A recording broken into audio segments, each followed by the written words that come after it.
할렐루야. 이렇게 성탄을 맞이해서 예배 자리에 나온 여러분들을 환영하고 축복합니다. 우리 옆에 있는 분들, 좌우에 있는 분들하고 서로 한번 인사합니다. 메리 크리스마스. 네. 성탄절, 우리가 흔히 예수님의 생일날이라고 이야기를 합니다.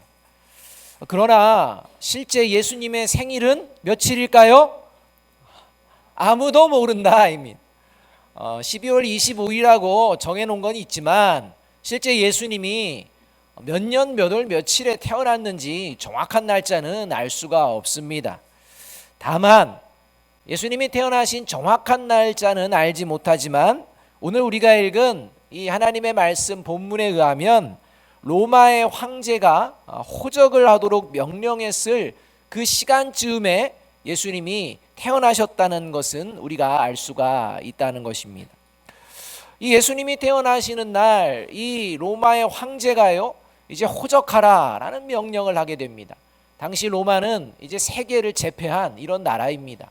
그리고 모든 식민지 국가에 속해 있는 이러한 나라들의 모든 사람들은 로마 가이사의 은혜 안에 있고 로마 가이사가 먹여 살린다는 것을 잊지 않도록 하시기 위해서, 그래서 그거에 대한 합당한 또한 대가를 로마에 바쳐야 되는 이런 세금의 여러 문제들, 이러한 것들을 정확하기 위해서 이제 호적을 하라고 명령을 하고 있는 것입니다.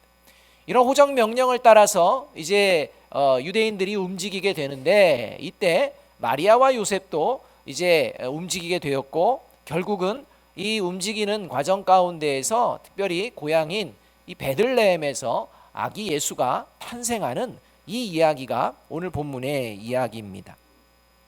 성탄절이 중요한 것은 예수님의 생일날이어서가 아니라 예수님께서 이 땅에 오신 이유 때문에 성탄절이 중요합니다. 날짜가 중요한 게 아니라 왜 예수님께서 이 땅에 오셨는가, 이것을 우리 마음 가운데에 다시 새겨보는 것이 중요한 것입니다. 예수님께서 이 땅에 오신 이유는요, 예수님이야말로 진짜 왕이시기 때문입니다. 모든 인류가 누구를 왕으로 모셔야 될지를 이제는 결정해야 되는 시간, 그 시간이 바로 예수님께서 이 땅에 오시게 된 날이라는 것입니다. 왕의 역할 중에요, 여러분 가장 중요한 것이 있다면 그것은 백성들이 평화로운 삶을 살도록 이끌어주는 것이 왕이 해야 될 가장 중요한 역할일 것입니다. 그래서 이 평화로운 과정 가운데에 백성을 지키고 보호하고 그들이 먹고 사는 데에 문제가 없도록 이러한 부분들을 이끌어갈 수 있는 이 능력을 가진 존재가 왕이 되어야 한다는 것입니다. 이런 능력의 왕으로 누가 오셨느냐? 예수님께서 이 땅에 오셨다라고 이사야서 9장 6절이 이렇게 말씀을 하고 있습니다. 이사야 9장 6절 말씀 우리 함께 한번 읽어볼까요? 같이 한번 읽어봅니다. 시작. 이는 한 아기가 우리에게 낳고 한 아들을 우리에게 주신 바 되었는데 그의 어깨에는 정사를 메었고 그의 이름은 기묘자라 모사라 전능하신 하나님이라 영존하시는 아버지라 평강의 왕이라 할 것임이라, 이렇게 말씀합니다. 우리에게 오신 예수님은 전능하신 하나님 그리고 평강의 왕이시다, 이렇게 말씀하고 있다는 것입니다.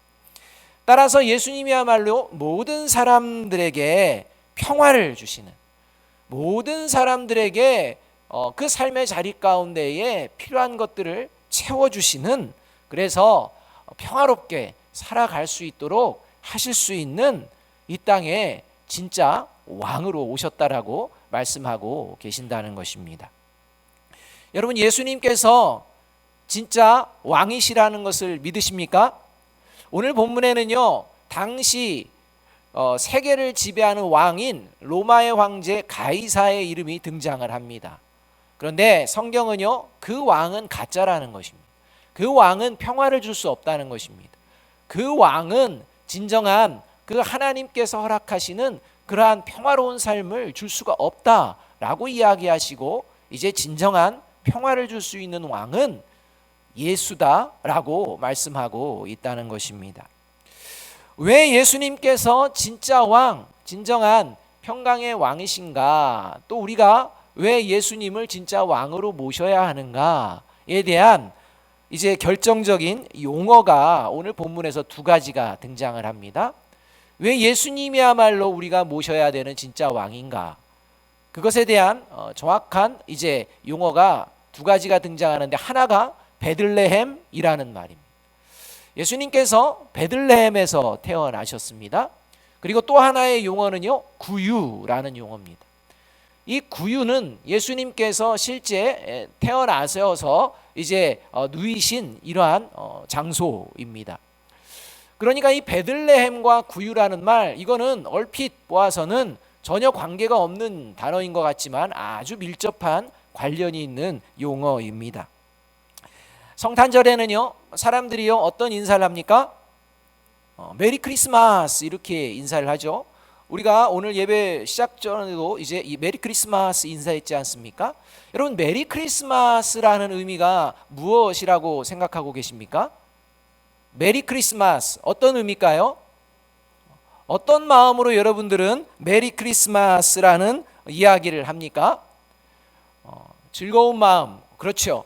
이 메리 크리스마스라는 의미는요, 어떤 의미냐면 기쁜 마음으로 구세주에게 경배합니다 라는 말입니다. 여러분, 단순히 기쁜 성탄입니다, 기쁜 크리스마스입니다, 오늘은 행복한 날이에요, 단순히 세상 사람들이 그렇게 이야기하는 그런 가벼운 의미가 아니라는 것입니다. 이 메리 크리스마스의 의미는 기쁜 마음으로 구세주를 경배합니다 라는 고백이라는 것입니다. 그러니까 메리 크리스마스에는 예수님이 누구신지, 그리고 예수님과 나는 어떤 관계인지가 다 담겨져 있고, 이 예수님을 왕으로 구세주로 모신 나의 마음은 기쁩니다 라는 고백이 담겨져 있다는 것입니다.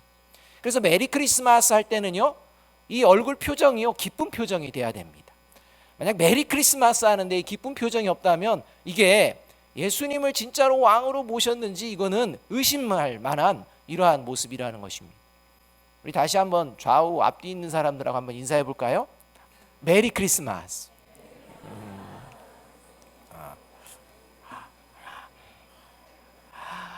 이렇게 얘기를 드렸는데도 그냥 표정들 많이 밝아지셨습니다. 이 구세주라는 크라이스트라는 말, 이 그리스도라는 말이죠. 이 구세주가 누구냐? 예수님이라는 것입니다.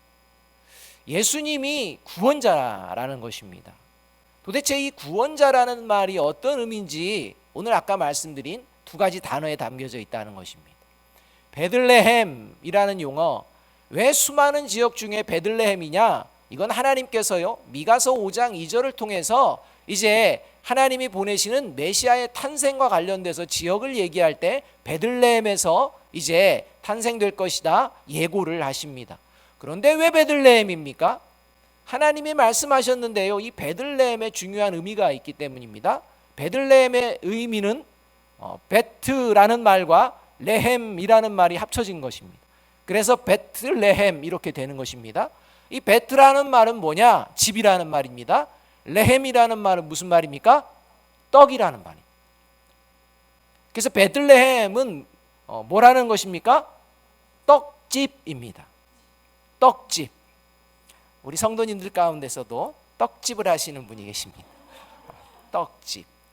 그래서 그 성도님을 볼 때마다 우리들은요 베들레헴을 생각해야, 예수님을 생각해야. 떡집입니다. 구유, 이게 뭐에 쓰는 용도일까요? 구유는 뭐 어디에 쓰는 겁니까? 아기 눕히는 데 쓰는 것입니까? 아닙니다. 구유는 아기를 눕히는 데 쓰는 게 아닙니다. 아기 눕히는 건 요람에다가 눕혀야 합니다. 근데 눕힐 요람이 없기 때문에 구유에 예수님이 놓이셨습니다. 근데 구유는 실제 무엇으로 사용하는 것입니까? 짐승의 먹이통입니다. 짐승들의 양식을 놓는 곳이 구유라는 것입니다.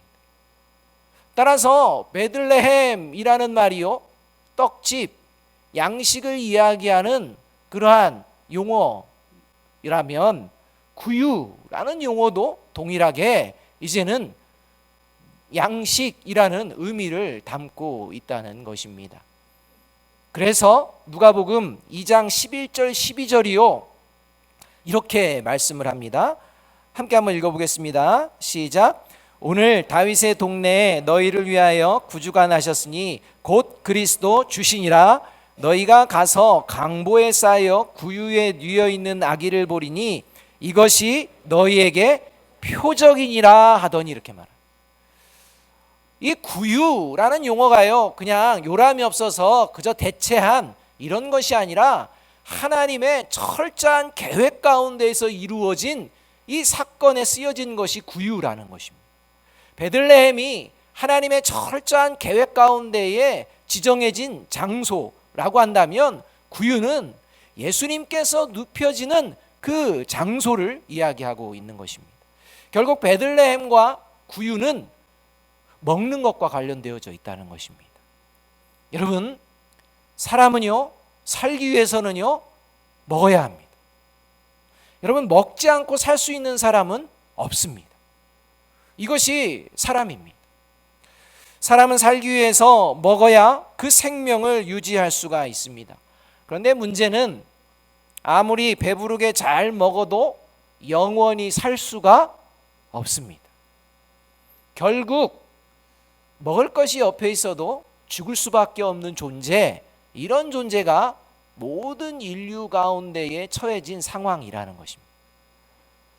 이러한 죽음 앞에서 저와 여러분을 지켜낼 수 있는 왕은 없습니다. 그런데 저와 여러분을 죽음에서도 지키실 수 있는 분이 오셨다는 것입니다. 그리고 사망이 아니라 영원한 생명의 떡으로 오셨다는 것입니다.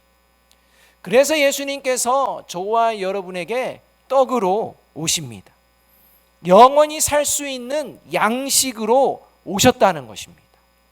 예수님께서 저와 여러분에게 세상의 떡을 주시기 위해서, 세상의 떡, 예를 들어 돈을 주시기 위해서 또는 직업을 주시기 위해서, 그리고 내가 뭔가 원하는 그것인가를 주시기 위해서 오신 분이 아니라 예수님 자체가 양식이라는 것입니다.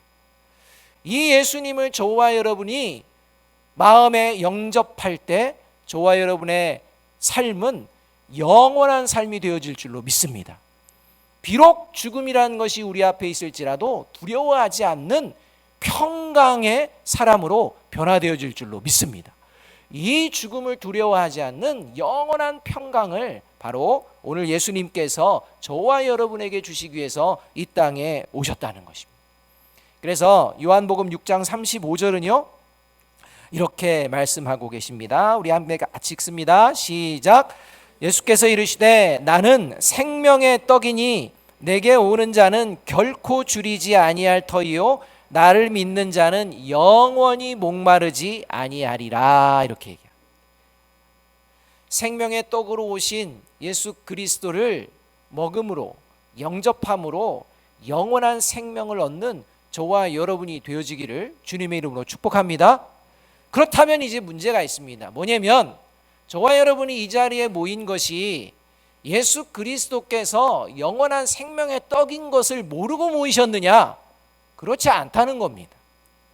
다 아시고 모인 거지 않습니까? 다 그것을 믿기 때문에 오늘 성탄절 그 축하를 그냥 사람들과 세상과 함께 하는 것이 아니라 이 예배의 자리에 예수님을 경배합니다 하며 나온 것 아니겠습니까? 그런 마음으로 저와 여러분이 나왔는데 정말 예수님을 진짜 왕으로 모시고 있는지 보아야 한다는 겁니다. 모이기는 했습니다. 고백은 합니다. 그래, 예수님이 영원한 생명의 떡이셔. 그 예수님을 나는 믿어 라고 하는데 정말 저와 여러분이 예수님을 진짜 왕으로 모시고 있는가? 다시 한번 생각해 보았으면 좋겠습니다. 여러분, 예수님을 정말 진짜로 왕으로 모십니까? 그렇다면 한 가지 점검할 게 있습니다. 여러분, 심각하게 점검해야 돼요. 여러분, 여러분의 생일은 몇 월 며칠이십니까? 대답해 보세요. 생일 잊어버리셨어요. 여러분의 생일은 몇 월 며칠입니까? 크게 얘기하십시오. 시작. 자, 본인의 생일을 모르는 사람은 거의 없을 것입니다. 그러면 여러분 세례받은 날 몇 월 며칠입니까? 자, 시작. 여러분 세례받은 날이 며칠이세요? 시작.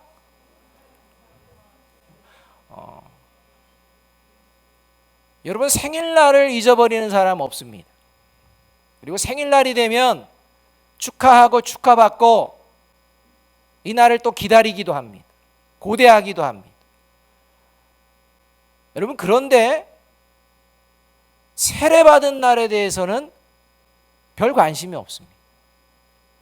여러분 그리스도인들에게 있어서 생일날과 세례받은 날 둘 중에 더 중요한 날이 있다면 어느 날일까요? 여러분 생일날이라고 하고 싶은 거죠. 그래도 우리는 생일날. 만약 저와 여러분의 마음 가운데에 그런 마음이 있다면 돌아보자는 것입니다. 여러분 생일날은요 그냥 이 땅에 태어난 날입니다. 모든 사람들이 그냥 누리는 날입니다. 그런데 세례받은 날은 다릅니다. 여러분 왜 다릅니까? 그날은 저와 여러분의 존재가 바뀐 날이기 때문에. 여러분 세례는요 내가 이제는 존재가 변화되었습니다라고 고백하는 그 날입니다. 따라서 여러분이 이 땅에서 태어날 날보다도 더 중요하게 여겨야 되는 것이 세례받은 날. 저와 여러분이 이 땅에 살아가며 세상 사람들이 나를 어떠한 사람으로 바라볼지 생각할 때 가장 중요하게 다른 사람들이 저와 여러분을 바라볼 때 생각해야 될 것이 그리스도인이라는 것입니다. 세상적인 지위와 세상적인 것들, 세상의 것들을 사람들이 바라보며 높이 올릴지라도 저와 여러분을 향해 그리스도인답다라는 그리스도인이라는 이야기를 하지 못한다면 아무런 의미가 없다는 것입니다. 예수 그리스도께서 이 땅에 오신 것은 저와 여러분을 그리스도인 삼으시기 위함입니다.